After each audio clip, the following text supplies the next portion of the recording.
सभी लोगों को सादर जय जिनेन्द्र।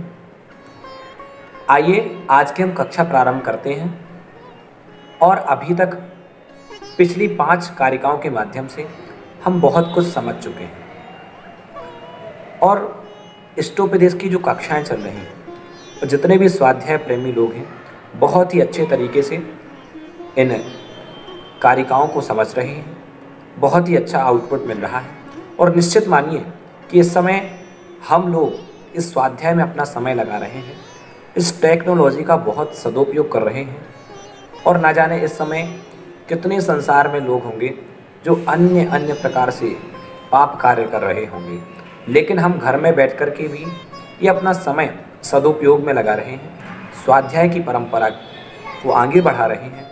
तो निश्चित मानिए आप और हम बहुत पुण्यशाली जीव हैं, क्योंकि बुंदेलखंडी में एक कहावत आती है, एक सूक्ति आती है कि मिथ्या दृष्टि जीव को जिनवाणी न सुहाए, कै ऊँगे के लर परे, कै उठ के भग जाए। कि जो मिथ्या दृष्टि जीव है वह कभी भी जिनवाणी की बात नहीं सुन सकता।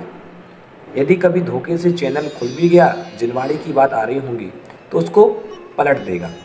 तो कहने का मतलब ये है कि निश्चित ही हम और आप पुण्यशाली हैं। तो आइए अगली कारिका हम देखते हैं कि आचार्य पूज्यपाद स्वामी जी अगली कारिका में क्या बताने जा रहे हैं। तो अपने दोनों हाथों को जोड़ेंगे और अगली कारिका का उच्चारण करेंगे।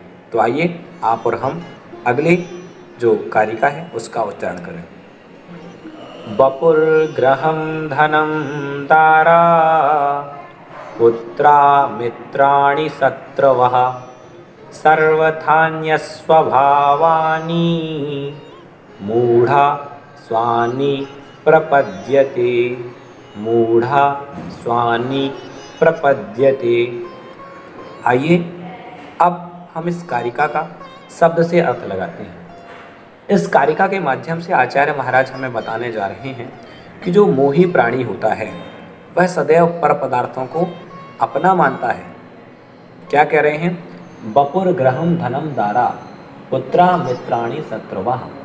यहाँ देखें अपन, बपु यानी होता है शरीर, ग्रहम यानी घर, धनम यानी धन आदि, दारा यानी पत्नी। बपुर ग्रहम धनम दारा, पुत्रा मित्राणि शत्रुवः। पुत्रा यानी पुत्र आदि, मित्रा मित्र यानी कि मित्र आदि जो हैं, पुत्रा मित्राणि शत्रुवः, शत्रुवः यानी शत्रु आदि। इनके क्या हैं कि बपुर ग्रहम धनम दारा, पुत्रा मित्राणि शत्रुवः। बपु यानी शरीर, ग्रहम यानी घर, धनम यानी धन आदि, दारा यानी स्त्री, पुत्रा यानी पुत्र आदि, पुत्र पुत्री आदि, और शत्रुवः यानी शत्रु आदि, मित्राणि यानी मित्र आदि। ये जो हैं कैसे हैं? सर्वथान्य स्वभावानी, सभी तरह से अन्य स्वभावानी, अन्य स्वभाव वाले हैं। सभी तरीके से कैसे हैं? ये अन्य स्वभाव वाले हैं।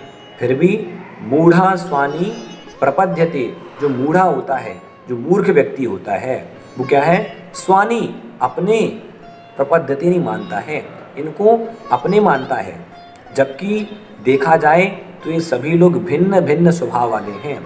फिर भी जो व्यक्ति तत्व का ज्ञान नहीं रखता, जिसके अंदर भेद विज्ञान नहीं होता है, वह क्या है? इन सबको अपना मान के बैठ जाता है।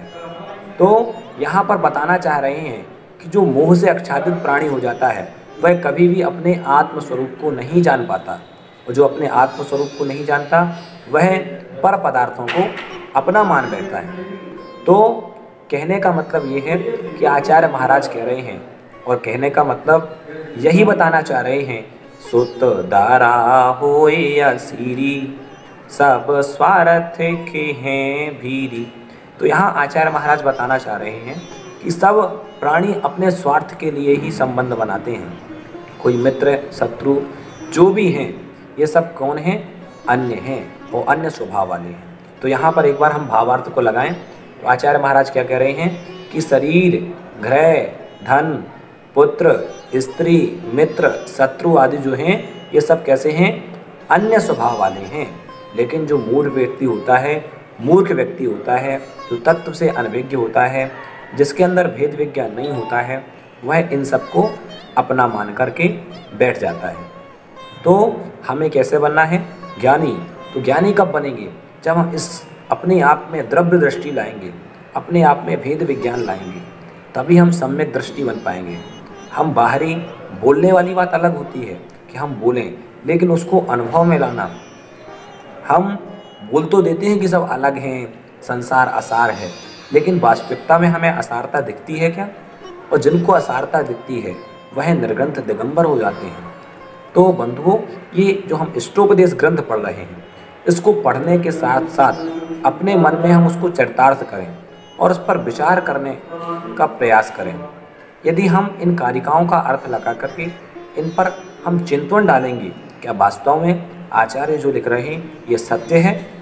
यदि सत्य है तो हम उसको स्वीकार क्यों नहीं कर पा रहे हैं? तो आइए आज से हम इस पर चिंतन करना भी प्रारंभ करें, ताकि हमारा ये इष्टोपदेश पढ़ना सार्थक हो।